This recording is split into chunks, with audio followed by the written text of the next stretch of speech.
गर्भवतीच्या मृत्यू प्रकरणी माता मृत्यू अन्वेषण समिती आणि धर्मादाय आयुक्तांच्या अहवालाची प्रतीक्षा. आजही अहवाल येणार नसल्याची सूत्रांची माहिती. निष्कर्षाच्या नंतर कारवाईच्या संदर्भात निर्णय होणार. 22 कोटींच्या थकबाकीसाठी पुणे महानगरपालिका पाठवणार मंगेशकर रुग्णालयाला नोटीस. तर कोणतंही डिपॉझिट घेऊ नका, महानगरपालिकेची सर्व खासगी रुग्णालयांना नोटीस.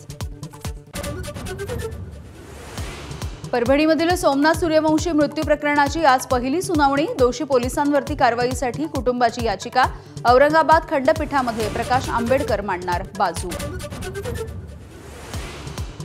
कालच्या पडझडीच्या नंतर भारतीय शेअर बाजार आज सावरला. सेन्सेक्स 1200 अंकांवरती उघडला तर निफ्टी 390 अंकांनी वधारला. सर्वसामान्यांना मोठा झटका. आजपासून घरगुती वापराचा गॅस 50 रुपयांनी महागला. उज्ज्वला योजनेमधील सिलेंडर सुद्धा 50 रुपयांनी महागले.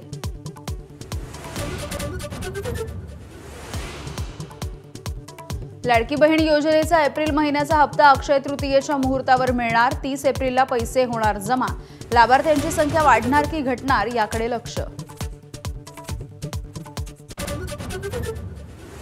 शरद पवारांच्या राष्ट्रवादीचे हर्षवर्धन पाटील महसूल मंत्री चंद्रशेखर बावनकुळेंच्या भेटीला. पाटील आणि भाजप नेत्यांच्या भेटी वाढल्यामुळे घरवापसीची जोरदार चर्चा. अहमदाबादमध्ये आजपासून काँग्रेसचं 2 दिवसीय राष्ट्रीय अधिवेशन. 64 वर्षांच्या नंतर काँग्रेस कार्यकारिणीची बैठक गुजरातमध्ये.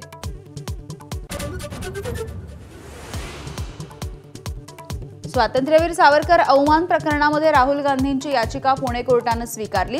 राहुल गांधींना ऐतिहासिक पुरावे देता येणार.